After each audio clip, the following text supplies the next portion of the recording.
새 찬양 하나 배워보겠습니다. 찬송가 571장, 이 새 찬양만 나오는데요. 571장, 역사 속에 보냄바다. 우리 1절 가사만 제가 한번 읽어볼게요.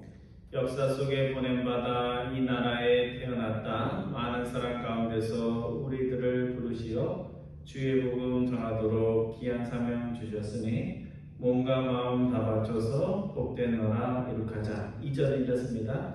우리 조국 금수강산 할 만한 이 땅 위에 주의 뜻을 이루도록 보내심을 받은 우리, 갈 길 잃고 방황하는 우리 민족, 우리 교회 주의 길로 인도하여 민족 구원 이룩하자. 우리 한번 찬양 배워보겠습니다.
오늘도 우리 함께 모여 또 이렇게 예배드리는 모든 분들 주님의 이름으로 환영합니다.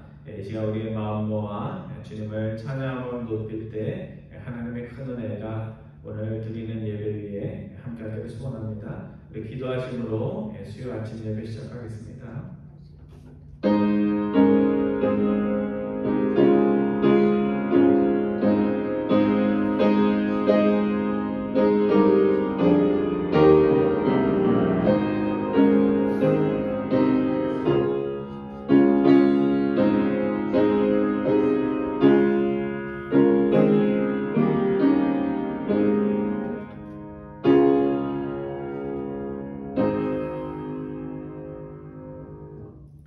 우리가 살아도 주를 위하여 살고 죽어도 주를 위하여 죽나니 그러므로 사나 죽으나 우리가 주의 것이로다.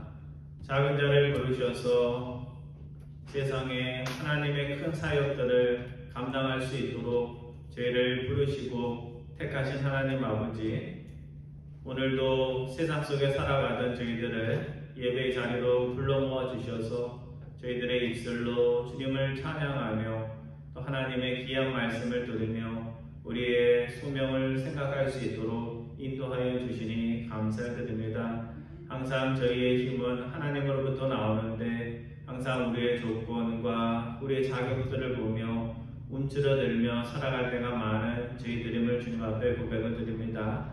아브라함이 스스로의 힘이 아니다 주님을 의지하고 나아갈 때 하나님께서 믿음의 역사의 첫 장으로 쓰신 것처럼 오늘 저희들과 저희 교회와 하나님의 부르심을 받은 이 땅의 모든 한인교회들이 하나님의 소명에 순종하며 믿음으로 나아갈 수 있도록 인도하여 주옵소서. 이 시간 소수의 무리들이 함께 모여 예배드립니다. 한 번 한 번 주님께서 기억하여 주셔서 저희들의 찬양과 믿음의 응답을 통하여 하나님의 크신 역사를 다시 한번 깨닫는 귀한 예배의 시간 될 수 있도록 인도하여 주옵소서. 감사드리오며 우리 주 예수 그리스도의 이름으로 기도드리옵나이다.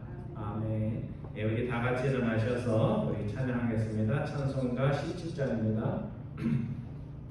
찬송가 17장 사랑의 하나님 우리 찬양합니다.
이 시간 우리 찬송가 뒤에 나오는 교동문 함께 교독합니다.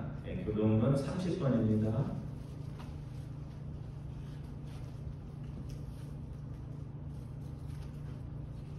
교동문 30번 10편 말씀으로 67편 말씀입니다.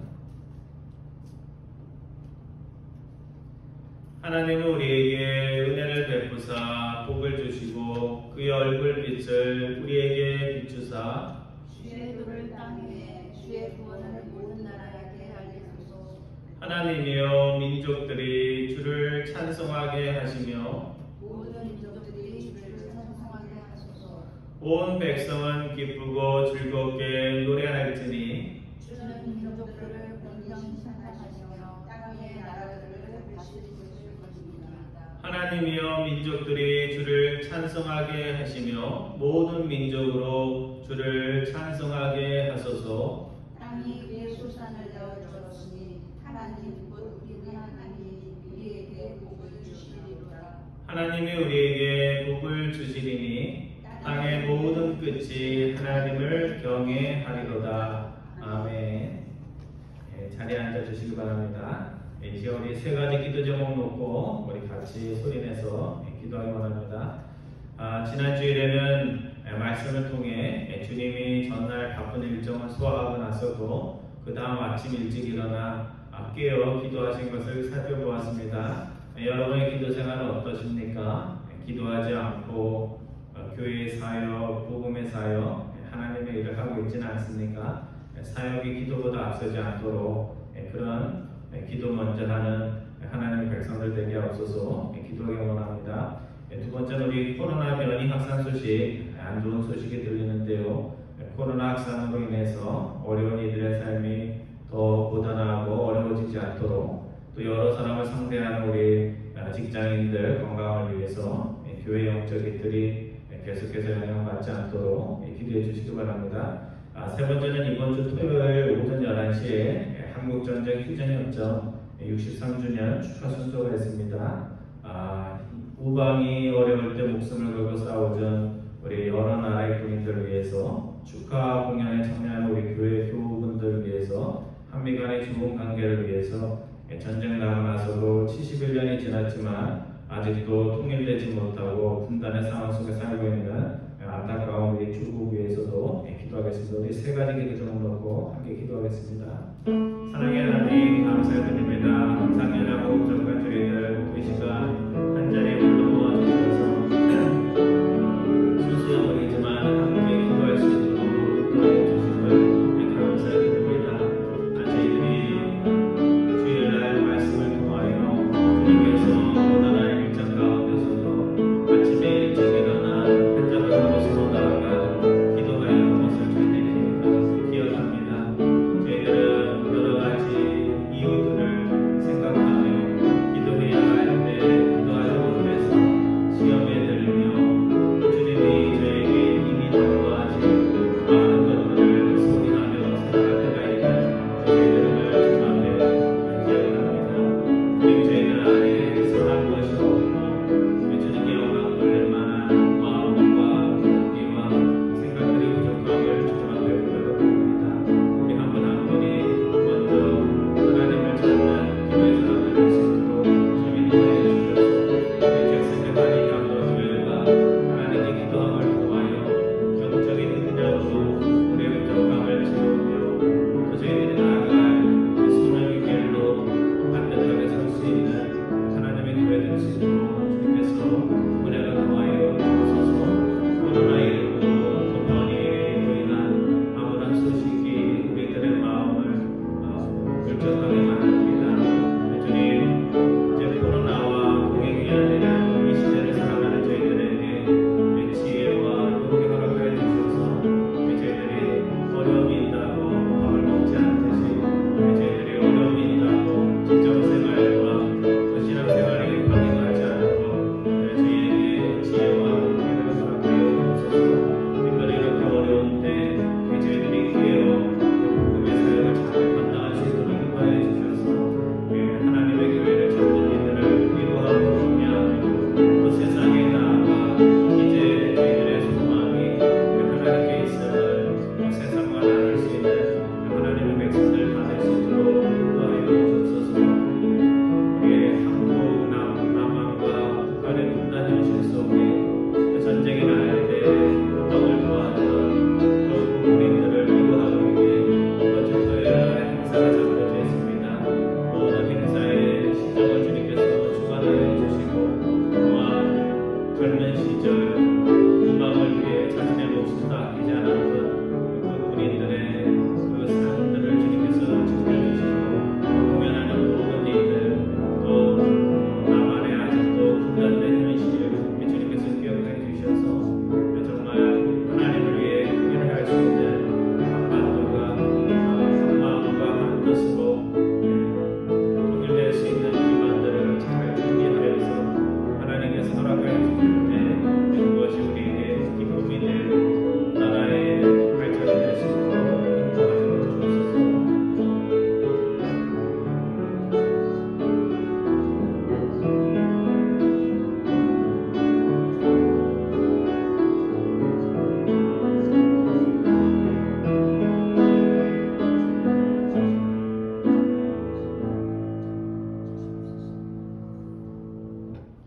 사랑의 하나님, 주님을 사랑한다고 일과 사역 먼저 하려는 저희들의 마음이 있음을 주님 앞에 고백을 드립니다. 주님께서도 많은 사역과 능력 속에서도 따로 한적한 곳으로 가서 기도하였던 것을 저희들이 기억합니다. 저희들이 나의 지혜와 경험으로 하나님을 섬기지 않고 항상 먼저 하나님께 무릎을 꿇고 손을 모아 기도할 수 있는 저희와 교회 될 수 있도록 주님께서 은혜로 더하여 주옵소서. 코로나 시대를 살아가야 되는 저희들입니다.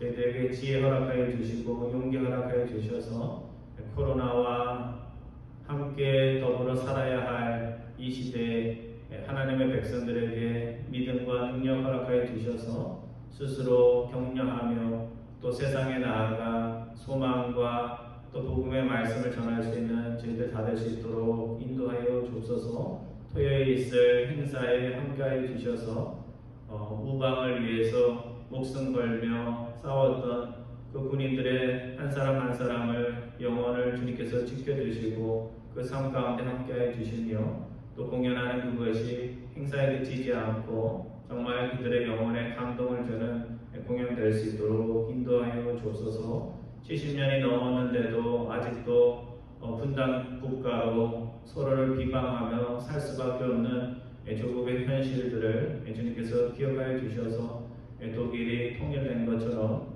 통일에 대한 준비를 잘 하고 하나님께서 문을 열어주실 때 그것이 우리 민족과 나라의 발전과 행복이 될 수 있도록 인도하여 주옵소서. 감사드리오며 우리 주 예수 그리스도의 이름으로 기도드리옵나이다. 아멘. 오늘 하나님께서 저에게 주시는 말씀은 창세기 12장 말씀입니다.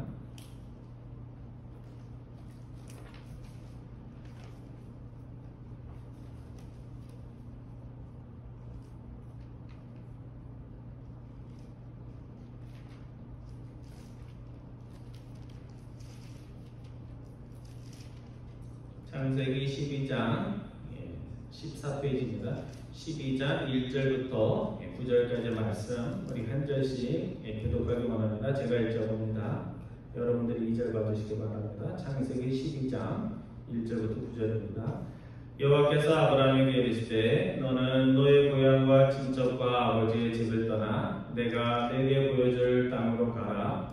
내가 너로 큰 민족을 이루고 내게 복을 주어 내 이름을 창대하게 하리니 너는 복이 될지라. 너를 축복하는 자에게는 내가 복을 내리고 너를 저주하는 자에게는 내가 저주하리니 땅의 모든 족속이 너로 말미암아 복을 얻을 것이라 하신지라. 이에 아브라함이 여호와의 말씀을 따라갔고 롯도 그와 함께 갔으며 아브라함이 하란을 떠날 때에 75세였더라. 아브라함이 그의 아내 사레와 조카 롯과 하란에서 모은 모든 소유와 얻은 사람들을 이끌고 가나안 땅으로 가려고 떠나서 마침내 가나안 땅에 들어갔더라. 아브라함이 그 땅을 지나 세겜 땅 모래 상수리 나무에 이르니 그때 가나안 사람이 그 땅에 거주하였더라. 여호와께서 아브라함에게 나타나 이르시되 내가 이 땅을 네 자손에게 주리라 하신지라. 자기에게 나타나신 여호와께 그가 그곳에서 제단을 쌓고 거기서 배를 동쪽 산으로 옮겨 장막을 치니 서쪽은 베델이요 동쪽은 아이라.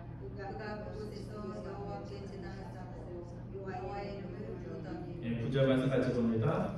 점점 남방으로 옮겨갔더라. 아멘. 창세기 12장 말씀은 믿음 생활 하신 분들은 정말 어릴 때부터 많이 들으셨던 그런 본문일 것입니다. 시작한다는 것이라는 그런 시가 있습니다. 시작한다는 것은 안 된다는 걸 믿는 것이 아니라 된다는 것을 믿는 것이다. 그것에 대한 확률이 아무리 낮아도 그것이 하고픈 일이고 꿈이라면 그 낮은 확률에도 희망을 갖고 나의 길로 만들어가는 것이다. 모든 일을 함에 있어서 시작한다는 것이 참 중요합니다. 그래서 우리가 흔히 하는 말 중에 시작이 반이다 이런 말이 있죠. 그래서 영어로는 well begun is well done 뭐 이런 말로 표현합니다. 시작을 잘하면 반은 일이 다 성취가 된 거다 하는 그런 말입니다. 근데 믿음 생활도 다른 것이 아니라 똑같습니다.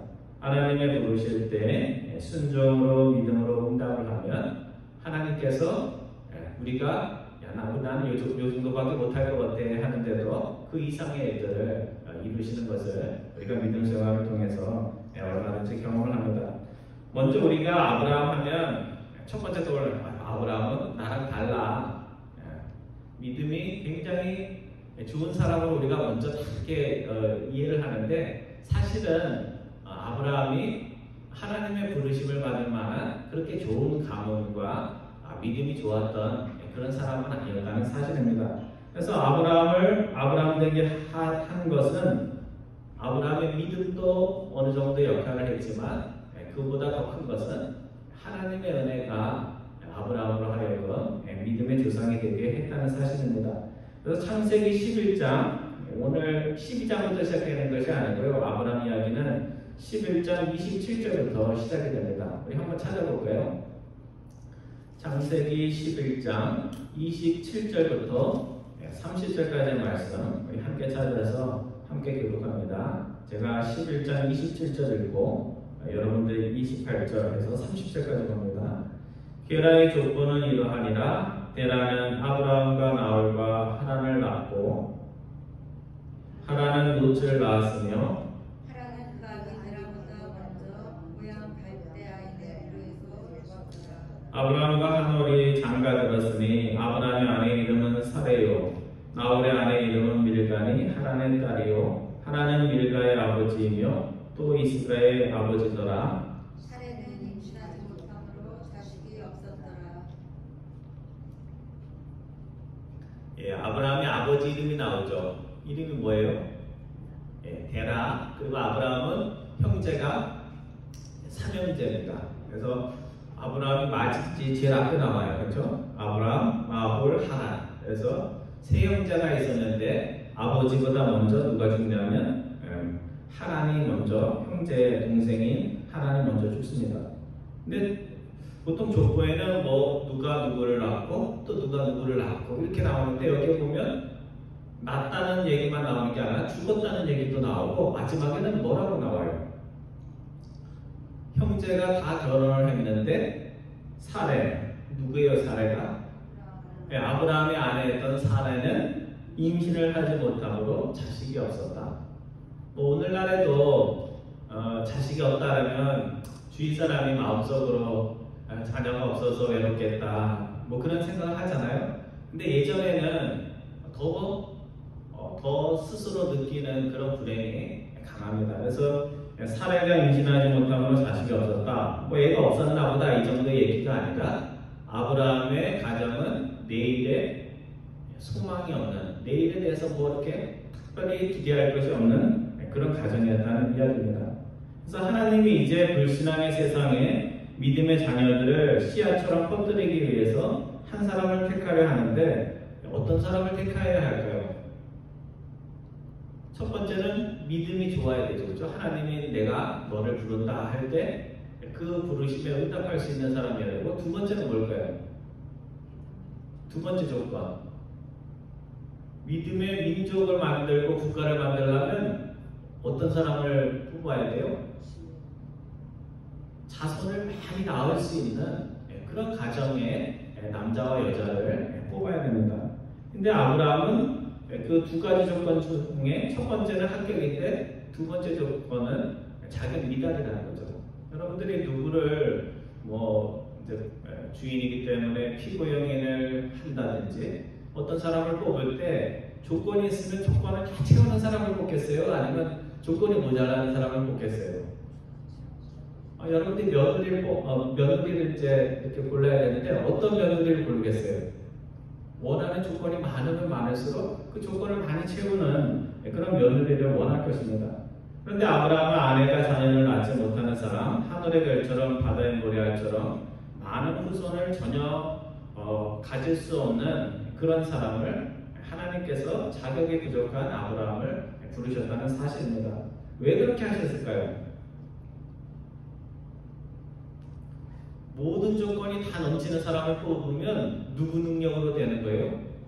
그 사람의 능력으로 되는 거잖아요. 그러니까 하나님의 영광은 안 나타나고 그 사람이 능력이 있어서 그러니 뭐 나같이 능력 없는 사람은 뭘 할 수 있겠어 하는 얘기가 나오잖아요. 그런데 하나님께서 자격 없는 아브라함을 부르시고 그를 위대하게 만드심으로 인해서 나 같은 이가 무엇을 할 수 있겠어 하는 사람들의 그런 핑계의 말을 하지 못하도록 입을 막으셨다는 이야기입니다. 아브라함을 보라. 하나님의 백성은 하나님의 주시는 능력으로 사역하는 자이지 너의 재능이나 능력이나 가능성으로 사는 이가 아니라는 것을 아브라함을 통해서 보여주신 것입니다.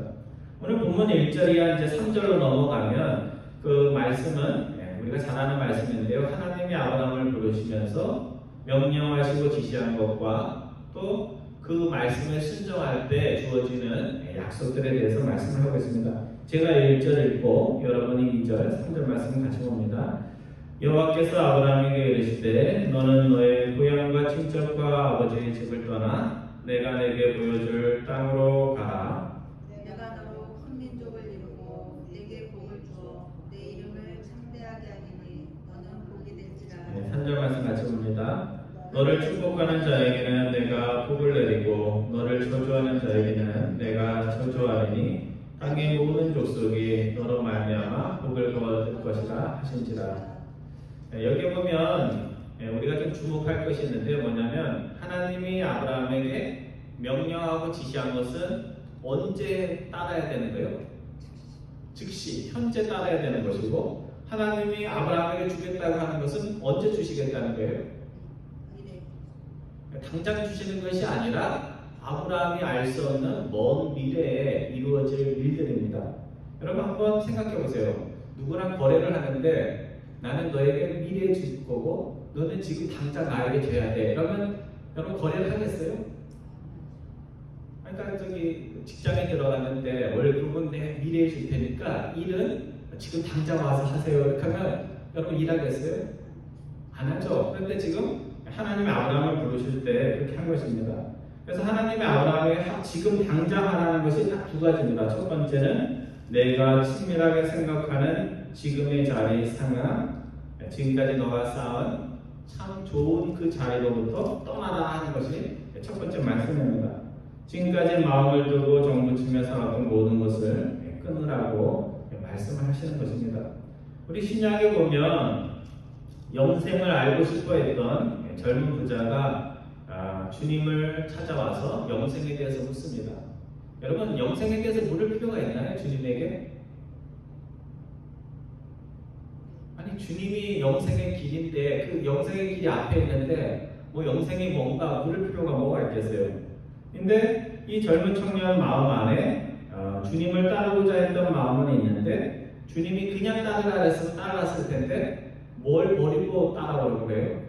너가 가진 모든 것을 내려놓고 그것은 뭐 거기에 재물이 중요한 것이 아니라 너가 지금까지 가장 사랑하고 정붙이고 하나님처럼 의지했던 것을 내려놓고 이제 나만을 바라보면서 따라오라 이렇게 말씀을 하셨기 때문에 그렇습니다.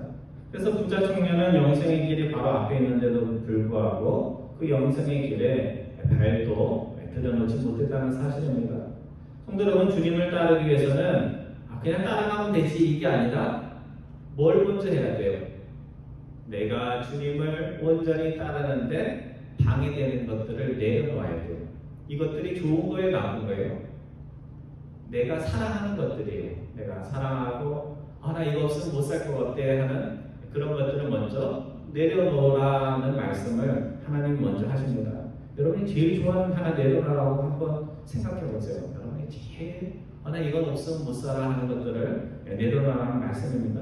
두 번째, 하나님께서는 내가 너에게 앞으로 보여줄 땅으로 가라 말씀을 하십니다. 제가 신대원을 입학하고 나서 모교에서 전도서를 하라고 기회를 주셨습니다. 그래서 얼마나 좋아요, 그렇죠? 그래서 처음 신학생이 되어서 경험도 전무한 사람을 다른 교회에서 써주겠어요? 안 쓰죠. 안 써주죠. 그러니까 모교에서 누가 신학교를 가거나 신학대학원을 가면요, 그 모교, 그 다니는 교회에서 이렇게 자격이 좀 부족해도 전도사로 써줍니다. 그래서 보통 모교에서 모교를 다니니까 이제 신학교 가면 이제 인재 양성의 차원에서 그렇게 전도사를 하시는데요.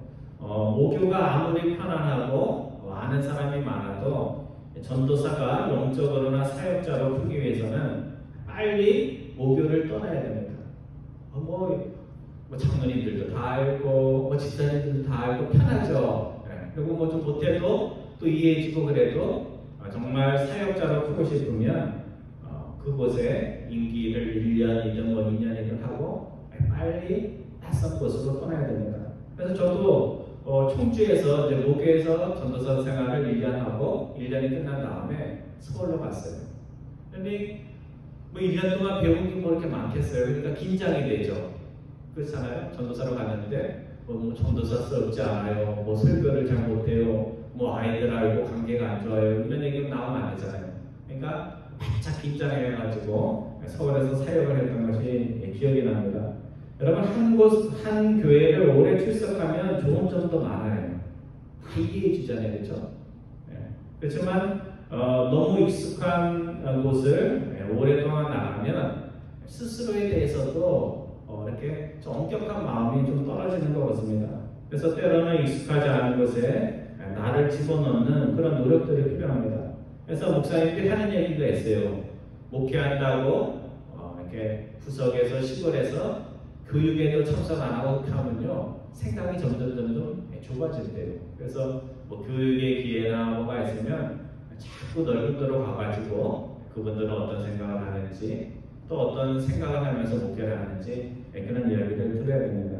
그래서 잘 다니던 교회 떠나라는 말씀이 아니에요. 낯선 곳에 가서 낯선 교회 가라는 뜻이 아니고 낯선 환경 속에 자신을 집어넣는 그런 노력들을 자꾸 해야 된다는 겁니다. 내 편한 거 그냥 하고 싶은 일만이 아니라 새로운 노력들, 새로운 장소들을 우리가 물색하고 그것들을 경험을 해야 됩니다.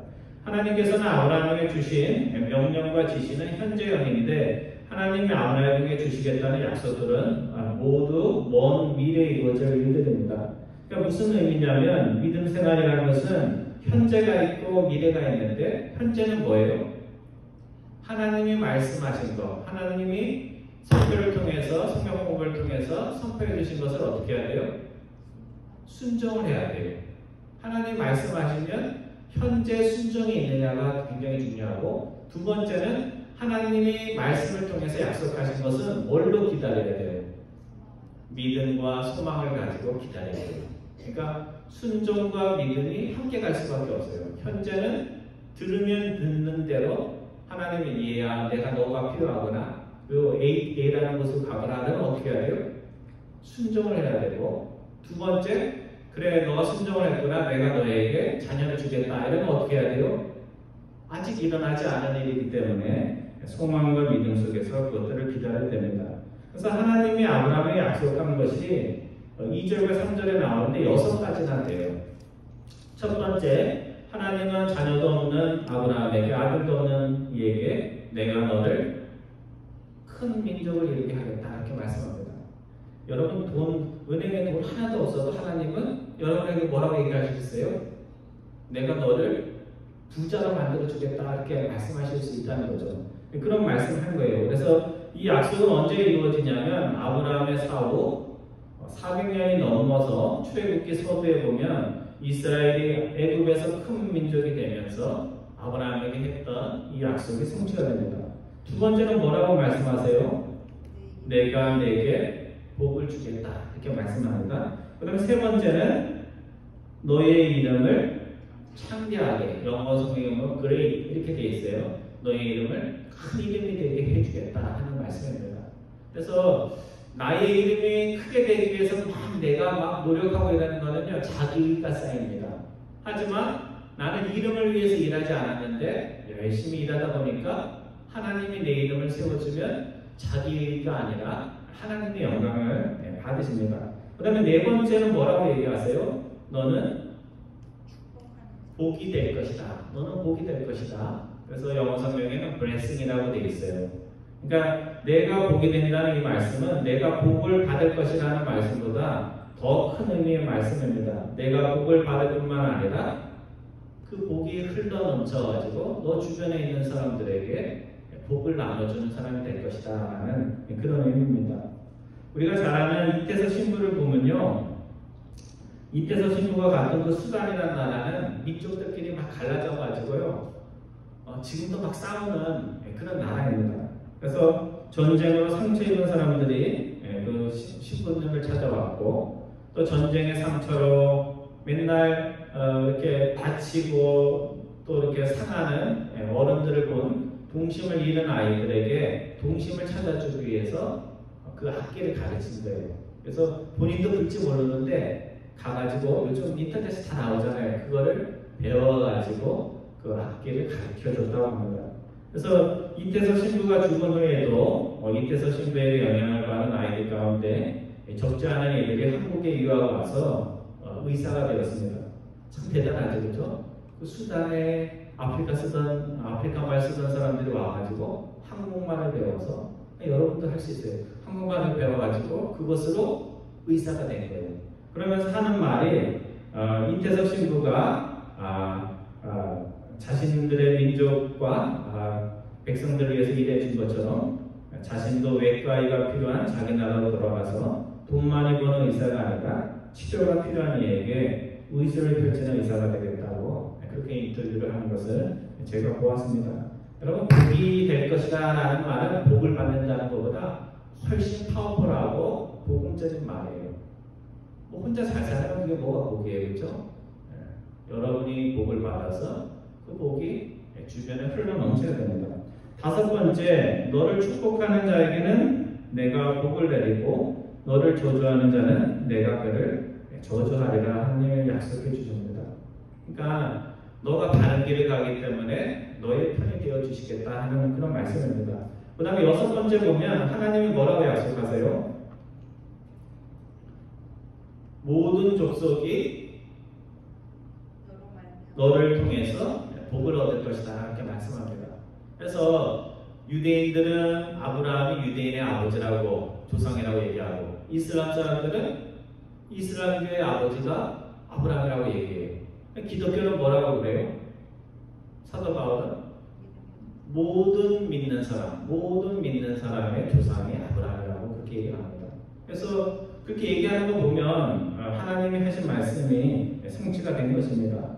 그래서 하나님의 명령과 지시는 떠나라 가라 하는 굉장히 구체적인 것입니다. 그래서 나는 예수를 믿긴 하는데 도대체 뭘 믿어야 되는지 잘 모르겠다. 이거는 뭔가 잘못된 거예요. 하나님은 항상 말씀하실 때 굉장히 구체적이고 현재적으로 순종할 것들을 항상 말씀해 주십니다. 그러니까 뭐가 필요해요? 믿음이 필요한 것이 아니라 현재는 순종이 필요한 거예요. 그리고 하나님의 말씀을 통해서 미래에 일어날 일들을 너희들이 순종하면 이런 일들이 이루어질 거다. 그것은 뭐가 필요해요? 믿음과 소망의 인내가 필요합니다. 그래서 우리가 순종과 믿음은 함께 간다는 것을 항상 기억을 했으면 좋겠습니다. 근데 만약 하나님이 아브라함을 택하시면서 이런 풍성한 약속을 하셨는데도 불구하고 아브라함이 아무 행동도 취하지 않았다면 어떤 일이 일어났을까요? 이 이야기는 진행이 안 돼요. 그렇죠? 창세기 1장 6절에 하나님이 말씀하셨는데 아브라함이 듣고는 아무 행동을 하지 않았다 하면서 아브라함 이야기는 끝났을 것입니다. 근데 아브라함의 이야기가 나중에 실수도 많이 하지만 계속해서 컨티뉴 될 수 있었던 것은 결국 아브라함이 하나님이 첫 번째로 부르셨을 때 그 부름에 응답을 했다는 것입니다. 그래서 제가 4절 말씀 읽고 여러분이 5절 말씀 읽어주시기 바랍니다. 이에 아브라함이 여호와의 말씀을 따라갔고 롯도 그와 함께 갔으며 아브라함이 하란을 떠날 때 75세였더라. 그때는 사레와 조카 롯과 하란에서 모은 모든 소유와 얻은 사람들을 이끌고 가나안 땅으로 가려고 떠나서 마침내 가나안 땅에 들어갔더라. 예, 아브라함은 아버지도 부자였지만 하란에서 어느 정도 정착하면서 이제 뭐 더 이상 필요한 게 없었어요. 딱 하나 필요한 것은 자녀가 없다는 것 외에는 모든 것을 갖추고 산 사람입니다. 그런데 아브라함이 어느 날 갑자기 나는 가나안으로 가야 되겠다 이렇게 이야기를 했을 때 주변 사람들이 뭐라고 그랬을까요? 아이 지금 가질 거 다 갖고 이룰 거 다 이룬 사람이 뭐가 더 아쉬워서 그 낯선 땅, 다른 사람들이 살고 있는 그곳으로 가냐 하면서 아마 말을 했을 것입니다. 제가 33세 늦은 나이에 결혼하고 아내와 자녀가 있는데 뭐 벌이도 몇몇치 않는 전도사였을 때, 교육전도사였을 때 미국에 유학을 가겠다고 했습니다. 지금 와서 이렇게 다 돌아보면요, 참 철이 없었던 것 같아요. 왜? 돈도 없는데 무슨 배짱으로 결혼을 했는지도 기억이 안 나고, 돈이 없는데도 자녀를 낳았고, 또 돈이 없는데도 유학을 가겠다고 유학을 왔어요. 보면 돈이 없으니까 누구 돈으로 왔겠어요? 장모님이 전세금 하라고 조금 보태주는 그 돈, 어머니가 주신 돈, 그 전세금 팔아가지고 오고 이렇게 왔습니다. 그때 저희 아내 형부가 의사였는데 저에게 자신도 유학에 대해서 생각을 했지만 이것저것 생각을 해보니까 갈 수가 없었다 이렇게 얘기를 하면서 저의 용기가 대단하다고 그렇게 얘기를 해주셨습니다. 그 말로만 그렇게 격려해 준 것이 아니라 의사이긴 했지만 공부 잘하라고 거의 2년 동안 이렇게 정해진 액수를 장학금으로 보내줬어요. 그러면 제가 공부를 잘해가지고 졸업도 해야 되는데 또 중간에 그게 잘 안 돼서 중간에 포기하기도 했습니다. 그래서 여러분 유학 오는 학생들이요, 다 돈 많은 학생들이 아니에요. 저희 집 돈 많은 집안이 아닙니다. 어머니 혼자서 키운 그런 가정이었으니까 돈 많은 가정이 아니에요. 그런데 공부를 하고 싶은 마음이 있으니까 또 유학을 가겠다고 액션을 취하니까 그 다음에 하나님께서 없는 돈도 주변에서 모아가지고 또 올 수 있게 하고 또 와서도 공부할 수 있도록 그렇게 도와주셨습니다. 오스왈드 챔버스가 이런 말을 했습니다. 하나님의 부르심을 순종하기를 꺼려하는 사람은 흔히 가족 및 친구들의 의견을 듣습니다. 만약 그들의 의견을 듣기 시작하면 우리의 귀는 하나님의 부르심에 묻어지게 될 것입니다. 우리를 걱정하며 동정해주는 의견들이 우리의 마음고자에 있어야 할 하나님의 음성을 대치해버리는 것입니다. 따라서 우리는 믿음으로 용기 있게 앞으로 나가기보다 가장 흔한 안일한 그리스도인으로 전락하게 됩니다. 여러분, 하나님 위해서 뭔가를 하려고 하면요, 다 어려움들이 있어요. 선교를 가려고 하면 선교지에 무슨 병이 돋다고 그런 얘기도 나오고요. 선교지에 가려면 직장, 자녀, 뭐 이런 것들이 다 자신을 붙듭니다. 그래서 믿음은 내가 마음속으로 막 믿고 나 이거 믿어 저거 믿어 이래서 잘하는 것이 아니고요. 믿음은 여러분 한번 잘 생각해 보세요. 내 믿음이 언제 자라는가? 좋은 환경에서 자란 게 아니고요. 순종할 수 없는 상황인데도 불구하고 순종할 때 하나님이 믿음을 자라게 해주십니다. 그래서 내 믿음 생활이 뭐 직분을 못 받았는데도 불구하고 내 믿음이 맨날 그 자리가 그 자리인 것 같다 하면 어디에 문제가 있는 거냐면요, 뭐 공부를 안 해서도 아니고 기도를 안 해서도 아니고 결국은 오늘 나에게 하나님이 주시는 그 부르심과 소명이 내 귀에 들려요, 안 들려요? 안 들려요. 또 들려도 어떻게 하는데 이래서 저랬지 저래서 그렇지 뭐 저 사람도 저렇게 안 하는데 하면서 자꾸 하나님의 부르심과 소명을 외면하는 그런 일이 있지는 않은지 그런 것들을 살펴봐야 됩니다. 오늘 본문 4절에 보면 재미있는 것은요, 아브라함이 하나님이 지시하는 땅으로 가라고 할 때 혼자 가지 않았다는 겁니다. 내가 갔다 올게 하면서 사례와 자녀들을 남겨놓고 조카를 남겨놓고 간 것이 아니고 너희들 고생하면 안 돼 하면서 고생길래 안 데리고 간 것이 아니라 누구를 데리고 갔다고 나와요. 4절에 보면 아내, 사례, 조카, 롯, 하나님에서 얻은 모든 이들, 뭐 종들이겠죠. 그 사람들 다 데리고 갔다는 것입니다. 그래서 오늘 한국 교인들이 좀 꼭 기억해야 될 게 있는데요. 믿음 생활은 혼자 잘하는 게 아니에요. 혼자 잘하는 것이 아니고 더불어 잘 믿고 공동생활을 잘하는 것이 정말 신앙생활을 잘하는 것입니다. 그래서 남들보다 기도 좀 더 잘하고 남들보다 성경 좀 더 알고 남들보다 봉사, 섬김 더 잘한다고 해서 믿음 생활을 잘하는 것이 아닙니다.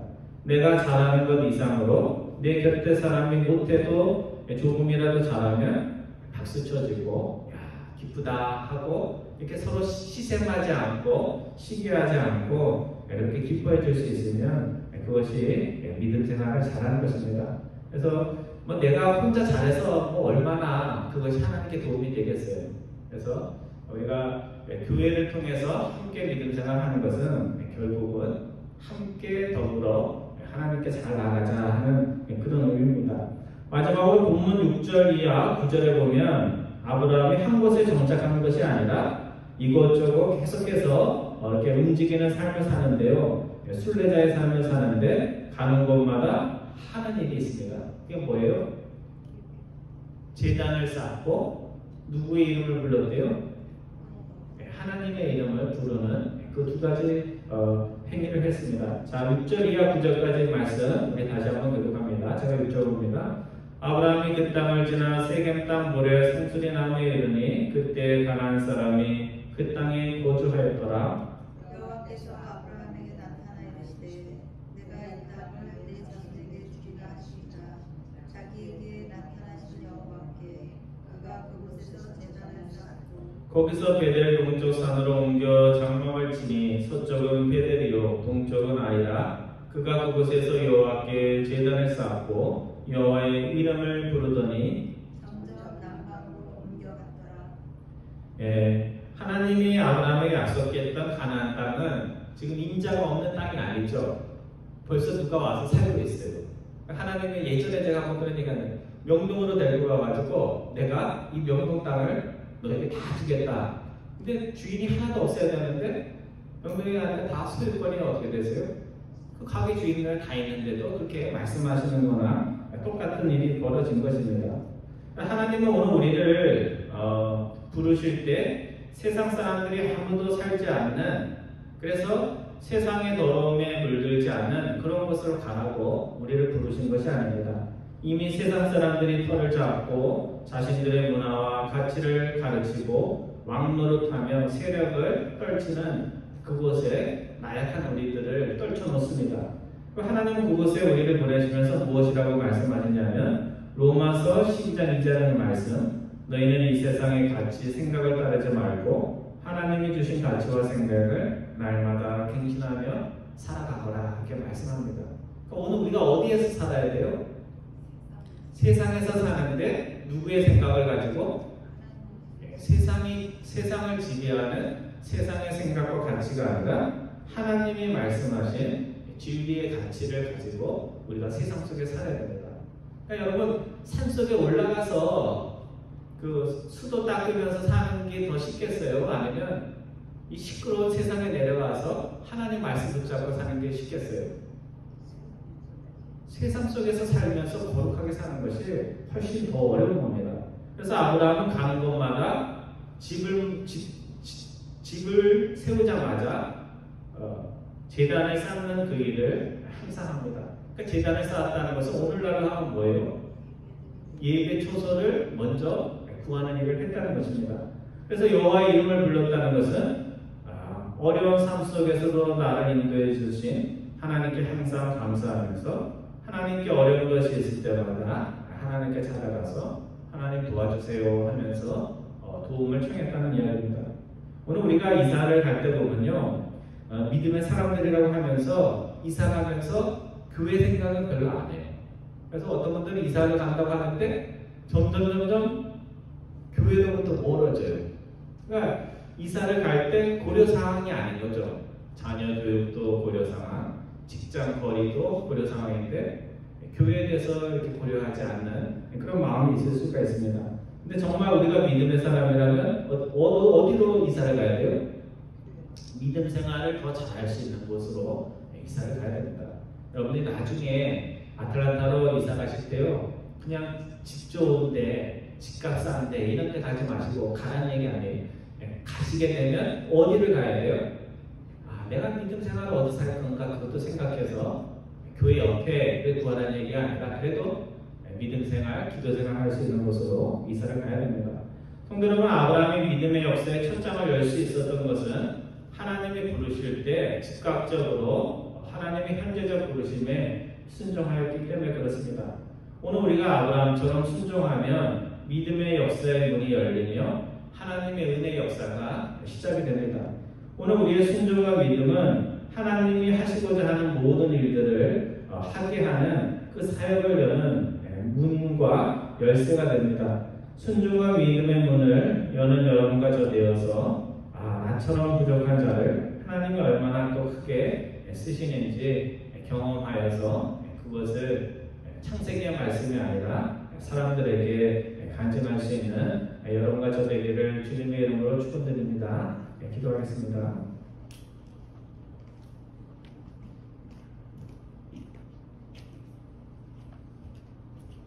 작은 순종과 믿음 가운데서도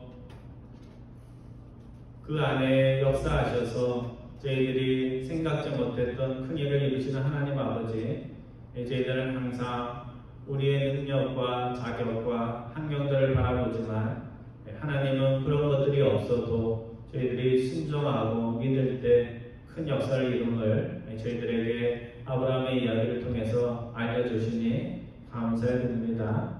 모든 일을 함에 있어서 조건과 환경을 따지지 않고 먼저 순종하며 미래에 있을 하나님의 약속들을 마음으로 믿고 소망하는 하나님의 백성들 다 될 수 있도록 인도하여 주옵소서. 감사드리오며 우리 주 예수 그리스도의 이름으로 기도드리옵나이다. 아멘. 우리 다 같이 일어나셔서 마지막 우리 찬송 부르겠습니다.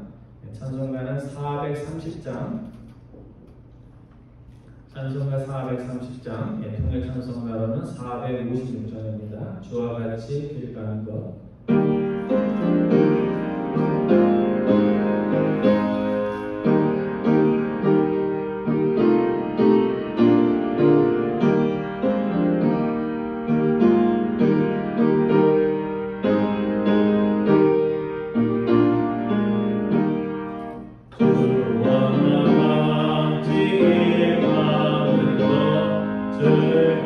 즐거운 일 아닌가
그리스도의 은혜와 하나님 아버지의 극진하신 사랑하심과 성령님의 능력 부어주심이 우리가 아무리 우리의 눈에 보기에도 작을지라도 작은 자의 순종과 믿음을 통하여 크게 역사하시는 하나님이 있음을 마음에 새기기에 아브라함이 믿음의 조상이 된 것처럼 저희들도 믿음의 조상, 순종의 조상이 되기를 마음에 다짐하는 하나님의 백성들 위해 지금으로부터 영원토록 함께 하시기를 축원하옵나이다. 아멘.